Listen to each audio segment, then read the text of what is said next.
All right. We'll start today with student athletes from Iowa. From left to right, we have Lucy Olson and Sydney Uffalter. We'll now open it up to questions. Right here. Jack Birmingham, Daily Iowan. For either of you or both of you to answer, what is one thing that you guys are looking to do specifically, besides obviously advance in tomorrow's game against Oklahoma, especially with this one being maybe a little personal with Coach Baranchik from Iowa, and there's a lot weighing on this game maybe. Lucy will let you start and then go to Sydney. Yeah, I think winning is definitely the main goal, but I think just playing our game, like focusing on ourselves and making sure that we get better every day and that we're really sticking with the game plan. Yeah, we're going to handle it just like any other game, and we know how good we are. We've been playing some pretty good basketball, so just having that confidence and knowing that we should be in this game and we can compete with anyone. Right here, up front. Jensen, OKC Sports Radio. I'm curious what you guys think about Oklahoma. They do have a unique style in that they're always up and down. They get shots up quickly and things like that. I know you played some teams like that this year, but talk about the matchup and how you guys see the matchup with Oklahoma. Yeah, I think luckily we just played Murray State, who also does the same thing, so that kind of prepared us in the Big Ten. Plays pretty fast, so we've had a lot of games up and down, and we know it's a game of runs, but throughout our season, we've had a lot of different situations, so I think we're ready for anything. Yeah, I mean, they're a great team. We give all the respect to them, but like you said, they like to push the ball, but we also like to push the ball and get up and down, so it'll definitely be a fast-paced game, and we're excited. Cliff. Cliff Brunt, Associated Press. So my question is about dealing with Reagan Beers, because obviously, I mean, you guys are guards, obviously, but, she's quite a force inside. And I know you guys got some bigs, too. How do you, I guess, look to slow her down, because she can really get it going for them? Yeah, she's definitely a really tough player. We've talked about her a lot. I think it's nice that we have a couple of bigs that will be able to give different looks on her. Yeah, like last game, Hannah got in foul trouble, but we had Ava step up. So we have a bunch of different threats that I think just giving her different looks will be helpful. Yeah, just being physical with her. I mean, she's a big post, so you can't just let her go where she wants. But I think all of our posts have done a great job at that, and we know that they like to offensive rebound as well, so making sure we put a body on someone and box out. Anything else? All right. Thank you, guys. Thank you. Nice, thanks.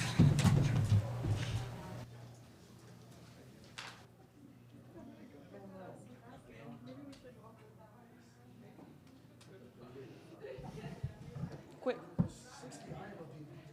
I know.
Ready to go?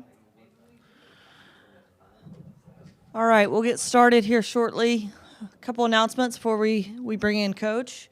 As a courtesy to your fellow media members as well as the coaches and student athletes, please silence all cell phones.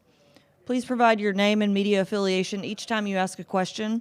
If you're joining on Zoom, please use the raise hand function for questions. We will address questions in the room first and get to Zoom if time allows. And recording press conferences on cell phones or cameras is prohibited. We will have Iowa head coach in here shortly.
I know. You want the first question?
Hello. How are you? Good.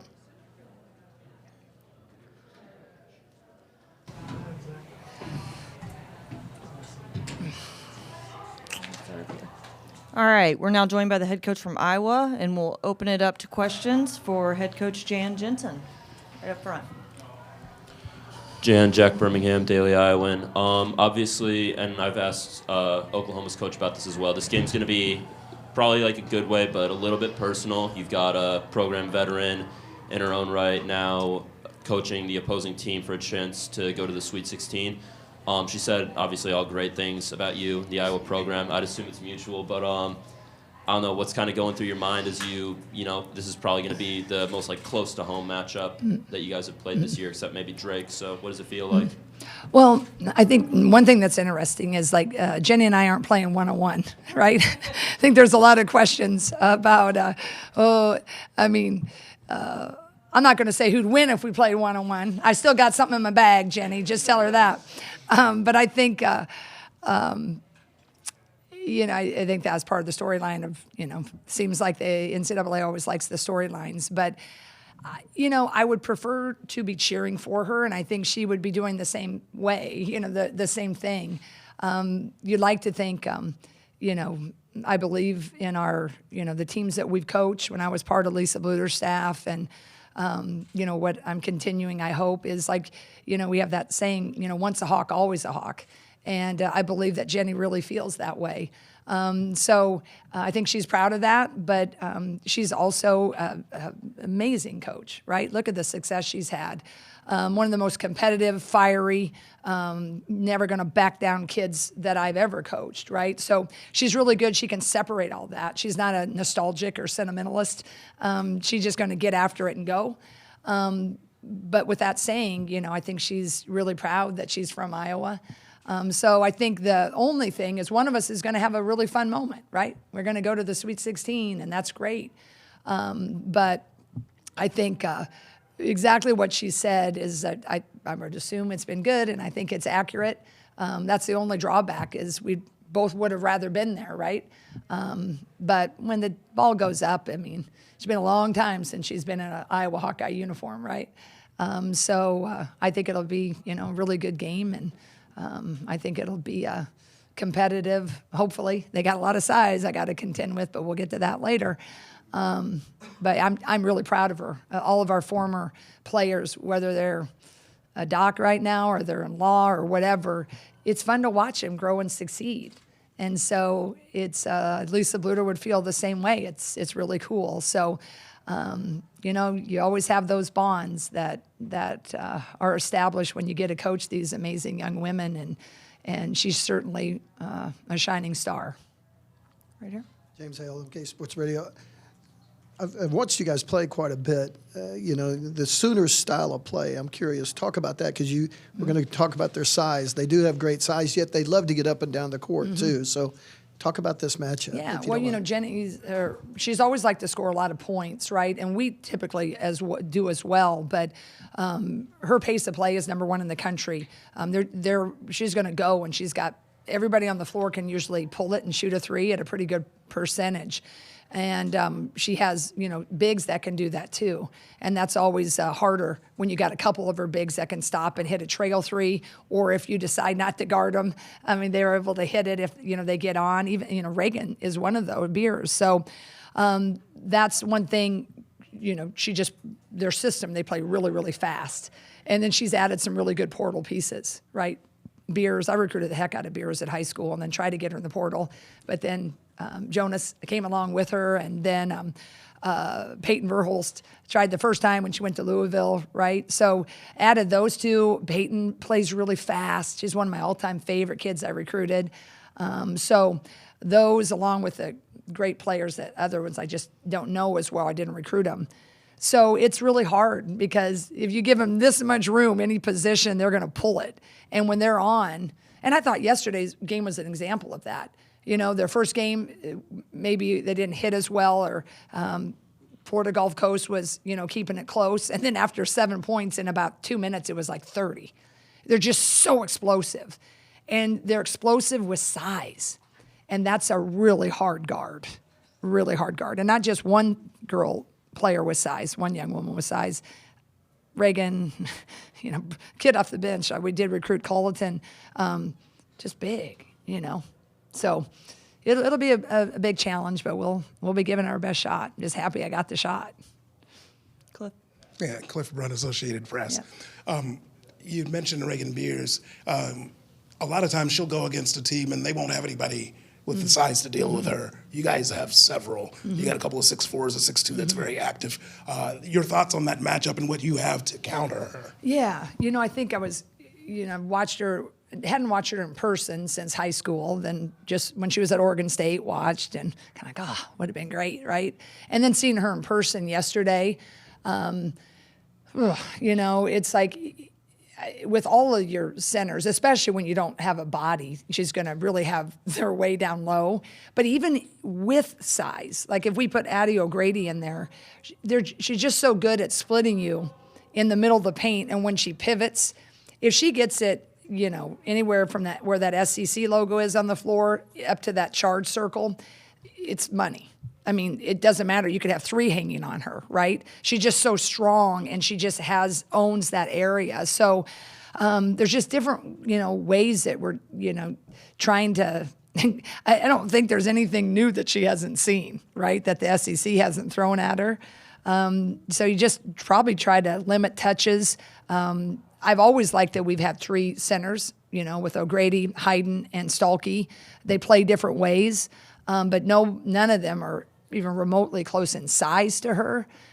So the unfortunate thing is I have all these, but which one to go at which time, right? And that's been my $1 million question this whole year is when to counter with this, when they do that.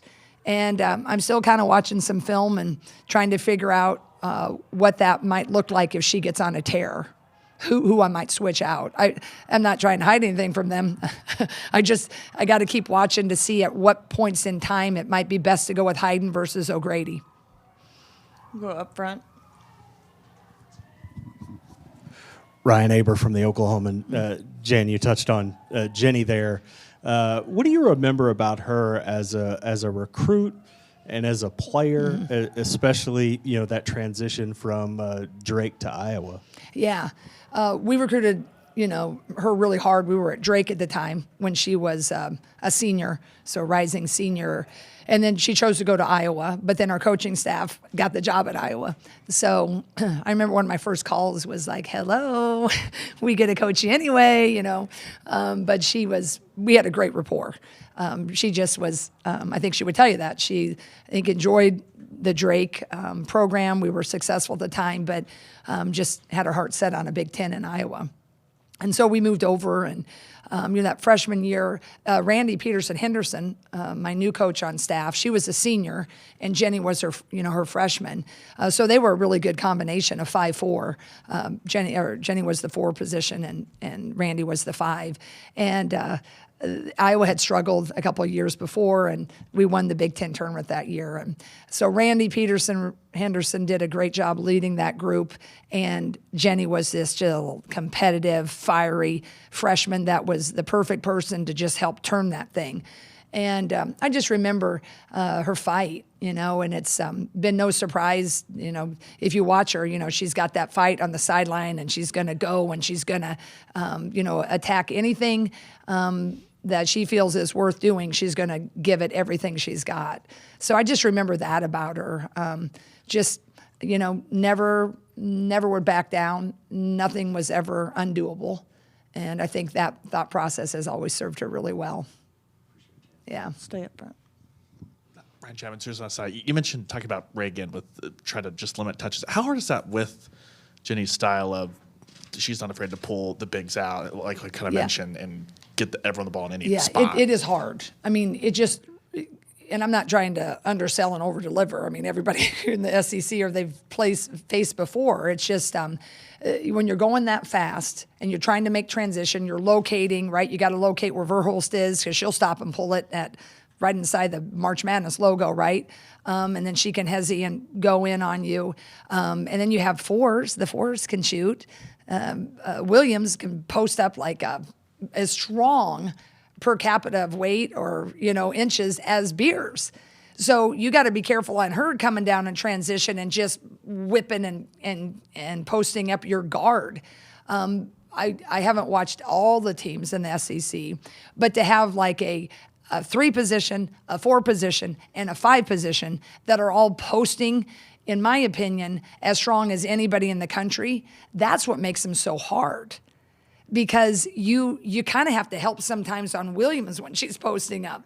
But if you're helping on her, they're so smart and they're going to kick it out. Or if you're just doing a typical, I'm going to sag off the weak side, they're going to skip it and they're going to hit you with Verhulst or whoever. Yesterday, is it Van or Vaughn? Van. Wow, her 3s. And she looks like she shouldn't do that, right? She's strong, and I'm just going to post up at the block. So difficult, high level. Like if you had to give the degree of difficulty to guard Oklahoma, if it was like a dive in the Olympics, you see that? Whatever the 10 is, that's it, right? And I think you just got to just try to be as solid as you can. But you can't be shocked if Reagan's going to hit like 4 in a row. If you just get down there and you can't, defend it enough that high-low look, it'll be a challenge, but it's fun, I do have some things we're going to do, but I'm not going to say it, right, to all of you. But I got some things we're going to try, but I don't think it's going to be anything new that they haven't seen. I just have a lot of respect, and I think it'd be so fun to have those 4 bigs. Holy cow. They're just really good. That high-low game's really good. We'll stay over here to the right. Willie Gillespie, OU Daily. Come to Norman playing. Jenny Bronchek just talked about really pushing to get the crowd out tomorrow. So what's the preparedness? What's the mindset as you play a home Sooner crowd here? Yeah, I think, just that's a luxury of being a 4. And I would love, we've been the 4 a lot of my years as, the last recent ones. But I tell you, this particular team that I've gotten to coach, I just am so grateful that I'm here. And it's hard. I know it. But it's the Sooner people have done a great job. The NCAA, it's been a great experience, regardless of the outcome tomorrow. It's fun to play in front of fans. Yeah, I wish it was black and gold. But women's basketball, when we have great support, it's growing so much. So I hope there's a great fan base, even if a lot of them are going to be wearing, crimson. It's not red, right? Crimson and cream. I got to get that right. Don't need people yelling at me about that. But I hope they will. First and foremost, the Sooner product is really good. So hopefully that will happen.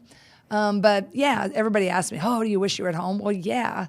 But our journey has been such a special one. And me personally, when I just think about my life and all my blessings, just to get to be in the NCAA tournament and winning last night or yesterday morning was really special.